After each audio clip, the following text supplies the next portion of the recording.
मत बैठ आसिया में परों को समेट कर हौसला खुली फिजाओं में उड़ान का। मैं पुष्पेंद्र तिवारी आपका आपके अपने चैनल आंकड़े बोलते हैं मैं आपका स्वागत करता हूं। परसेंटेज के इस पार्ट में हम एक ऐसी चीज पर डिस्कस करने जा रहे हैं जिसका उपयोग हर जगह होता है। सवालों में आपने एक बात देखी होगी, एक बड़ा छोटा सा कंफ्यूजन मुझे समझ नहीं आता बच्चों को ये बात क्यों नहीं समझ में आती है। जैसे एक सवाल आपको दिया हुआ है कि एक व्यक्ति की आय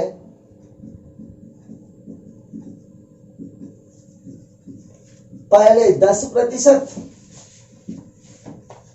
फिर 20%, फिर 30% बढ़ाई गई।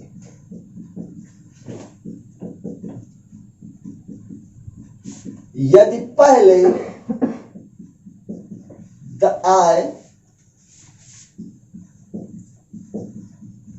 10,000 है तो अब आय ज्ञात करें। सिंपल सा सवाल है, बिल्कुल आप क्लियरली कर लोगे। पहले आय 10,000 रुपए है, 10%, 20%, 30% बढ़ाई गई। मैंने आपको पहले भी बोला था जब पहले का दे के बाद का पूछा जाए सवाल को सीधा सीधा लगा देना है। 10,000 10% बढ़ाई गई है मतलब 110/100, 120/100 और 130/100। 100 कैंसिल, 1 2 1 2 1 2 1 12 13 156 और 156 में जब मैं 11 का गुणा करूंगा तो 6 11 5 1 6 1 7 और 1 6 5 11 5 1 6 1 7 और 1 और ये 0 अलग से तो 17,160।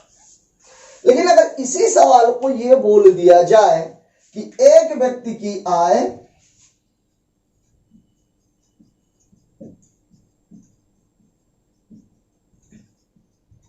पहले 10%, बढ़ी हुई आय को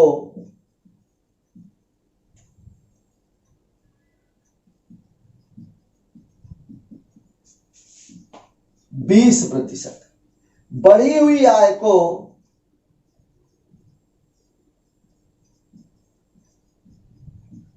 30% बढ़ाया गया।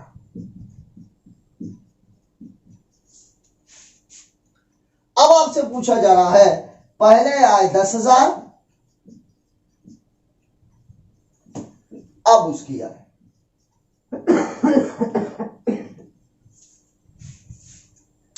दोनों ही सवाल मूल रूप से सेम है, लेकिन जैसे ही ये वर्ड यूज किया गया बढ़ी हुई आय, हमारे बच्चे टोटली कंफ्यूज्ड। सीधी सी बात ये है, यहां पर आप एक बात समझिए, 10,000 रुपए है, अगर मैं उसमें 10% की वृद्धि कर दूंगा तो यह आय कितनी होगी? 11,000 रुपए। तो पहले से तो वो बढ़ गई ना। अब जो 20% वृद्धि होगी वो 10,000 पे नहीं होगी, वो किस पे होगी? 11,000 रुपए। फिर 20% बढ़ने के बाद जो वृद्धि होगी वो किस पे होगी? जो 20% बढ़ने के बाद जो ही है उस पर कितने की वृद्धि हो जाएगी? 30% की। मतलब ये जो बढ़ी हुई आय है ये 11,000 रुपए है, ये जो बढ़ी हुई आय है ये 13,200 रुपए। मतलब इस सवाल और इस सवाल दोनों का जो हल है वो सेम है। इस बात को ध्यान में रखिएगा, चाहे वो आपको ये बोले कि बढ़ी हुई आय और चाहे वो आपको सिंपली सवाल दे दे, सवाल को करने के तरीके में कोई भी फर्क नहीं आएगा। अब एक सवाल आपके इसमें आता है, शेष। जैसे मैं आपको बोलूं कि एक व्यक्ति है वो 30% कमाता है, 30% किसी चीज में खर्च कर देता है, 30% खर्च कर देता है, मतलब उसकी बची आय हुई आय कितनी है? 70। शेष आय का इतने मतलब अब जो वो खर्च करेगा वो किस पर करेगा? 70 पर। तो ये जो शेष लगे हुए सवाल है इसमें भी हमारे बच्चे भारी कंफ्यूज रहते हैं। आइए कुछ इसी तरीके के सवालों का हम डिस्कस कर लेते हैं। पहला सवाल आपको आपकी स्क्रीन पर दिखाई दे रहा होगा। सवाल हमसे क्या कह रहा है?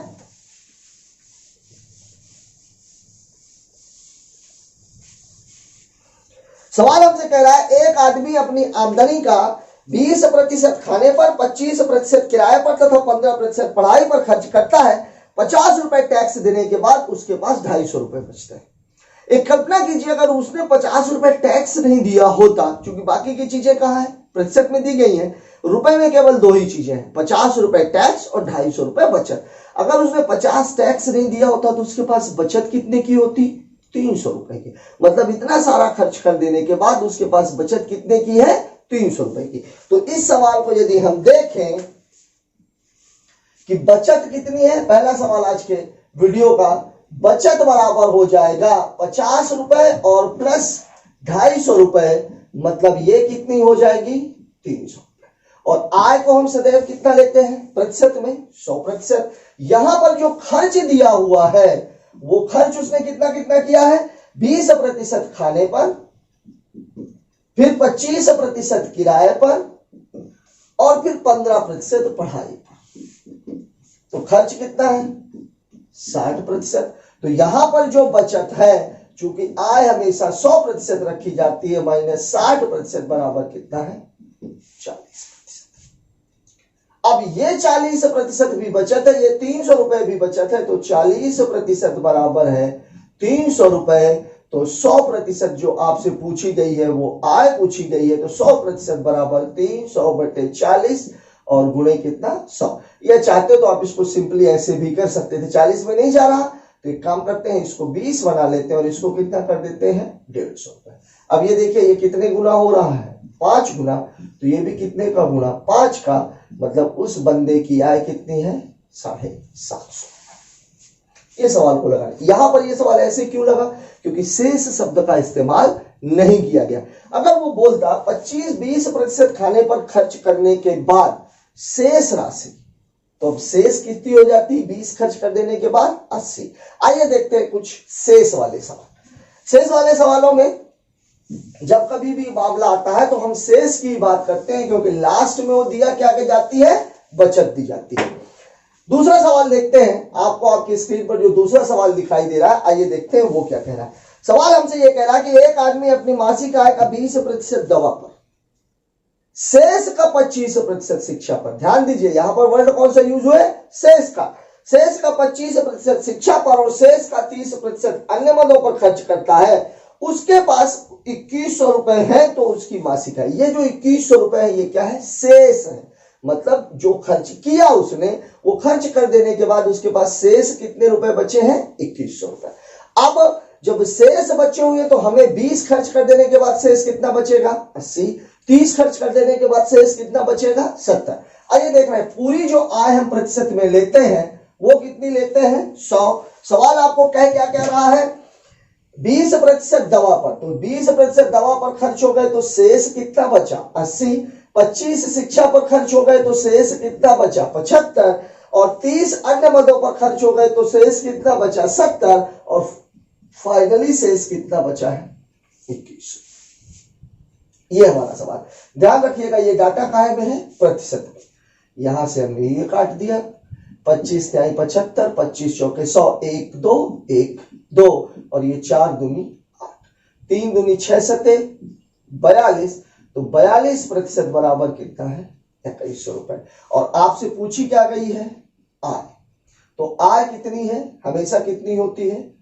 100% बराबर। अब देखते हैं, 21 दूनी 42 और ये कितना है? 100। यहां पर कितने का गुणा हो रहा है? 50 का। तो यहां पर भी कितने का हो जाएगा? 50 का। तो 50 × 100 मतलब उत्तर कितना हो जाएगा? 5000। तो शेष में जब कभी भी सवाल आएगा 100 में से घटाने के बाद 20 खर्च कर दिया तो शेष 80, 25 खर्च कर दिया तो शेष 75। तीसरे सवाल की बात करते हैं।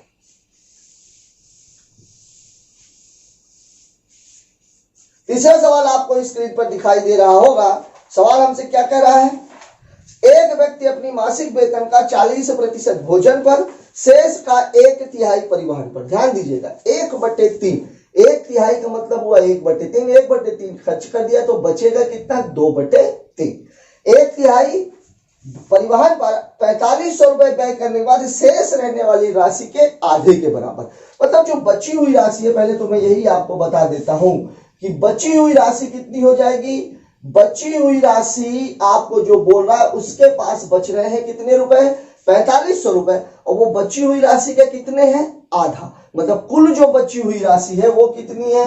4500 की डबल मतलब बची हुई राशि है उसके पास कितनी, 9,000 रुपए। अब मान लीजिए उसकी आय कितनी थी, 100%, 40% खर्च कर दिया मतलब उसके पास बचा कितना, 60, 1/3 खर्च कर दिया मतलब बचा कितना, 2/3। अब बराबर कितना है इसका, 9,000। चाहते तो आप इसको सीधा भी, ये 100 और ये 100 कैंसिल, ये कितना 20, 20 दूनी 40, तो 40% बराबर कितना है 9,000, ये और ये कैंसिल, 25 मतलब 1% बराबर है 225, तो 100% बराबर हो जाएगा 22,500। सवाल में ये बात समझने की है, 1/3 खर्च किया इसलिए कितना बचा है, 2/3। और यहां मैंने जो कैलकुलेशन किया है 25 चौके 100, ये मामला एक्चुअली ये था 9 गुणे 1,000। ये 0 से ये 0 कैंसिल, इस 4 से 100 को काटेंगे तो ये कितना हो जाएगा 25, और 25 और 9 मिलके कितने बन जाएंगे 225। जब भी कैलकुलेशन की बात आए तो आप शून्य को अलग देखने की आदत डाल लें। नेक्स्ट सवाल की बात करते हैं।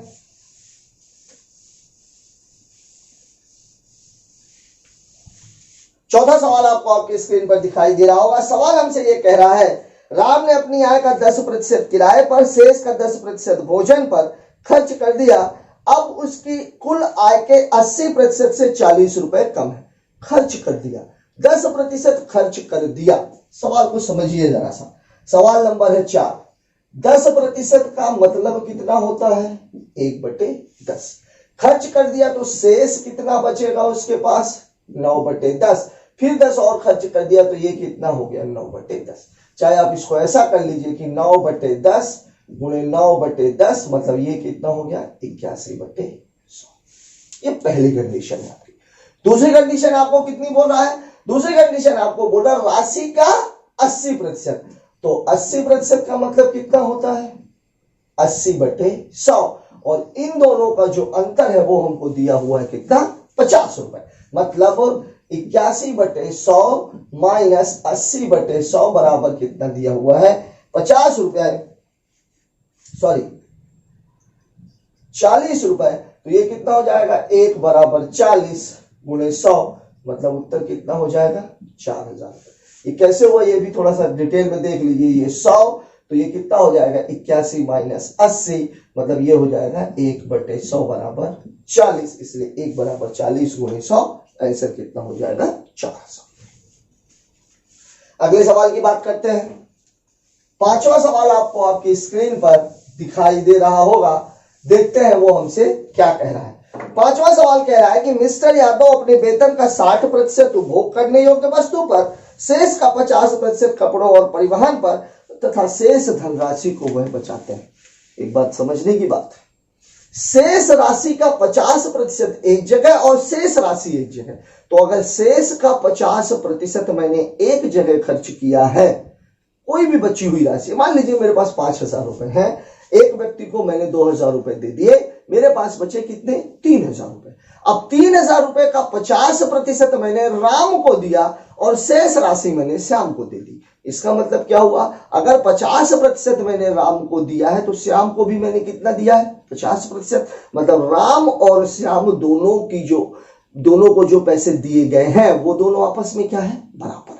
यहां पर आपसे सवाल में क्या कह रहा है, 40% उसने उपभोग करने योग्य वस्तु पर खर्चा कर दिया, शेष 50% उसने किस पर खर्चा किया है, कपड़ों और परिवहन पर। शेष का 50% 40% खर्चा कर दिया तो बचा कितना, 60 का 50% 30% इसको दे दिया, 30% इसको दे दिया। मतलब यहां पर जो बचत है वो कपड़ों और परिवहन पर खर्च के बराबर है। मतलब सवाल आपसे जो कहना चाह रहा है वो ये है कि कपड़ों व परिवहन पर खर्च बराबर कितनी है, बचत। क्योंकि 50% यहां तो 50% ही यहां। और जो कपड़ों और परिवहन पर जो खर्च है वो कितनी है, 48,456 रुपए वार्षिक।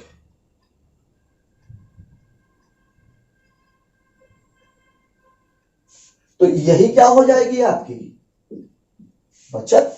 अब आपसे पूछ क्या रहा है सवाल में आपसे ये पूछ रहा है वर्ष के अंत में कुल बचत 48,456 है। 48,456 रुपया वार्षिक में आपको दिया हुआ है, और यही किस पर है? कपड़ों व परिवहन पर खर्च। इतना वार्षिक में आपसे सवाल में पूछ क्या रहा है? तो आपसे सवाल में पूछा गया है प्रति माह। तो एक वर्ष में कितना होता है? 12 महीने होते हैं, तो प्रति माह खर्च कितना हो जाएगा? 48,456 बटे 12, 12 चौके 48, 12 तिहाई 36, 12 अट्ठे 96, 4,038 रुपए। यही आपके सवाल का जवाब है। बचत भी आपसे वार्षिक देकर के मासिक पूछी गई होती तो यही निकलती, क्योंकि आपको वार्षिक देके मासिक पूछेगा मतलब आपको 12 का भाग देना है। अगले सवाल की बात कर लेते हैं। अगला सवाल जो आपको आपकी स्क्रीन पर दिखाई दे रहा है, सवाल बहुत सिंपल सा है, थोड़ा सा आपको इसको समझने की जरूरत है। सवाल आपसे यह कह रहा है किसी कंपनी में 60% पुरुष हैं, तो कंपनी में या तो पुरुष होंगे या तो महिला, बच्चे तो कंपनी में काम करेंगे नहीं। तो यदि 60% पुरुष है मतलब महिलाएं कितनी है? 40%।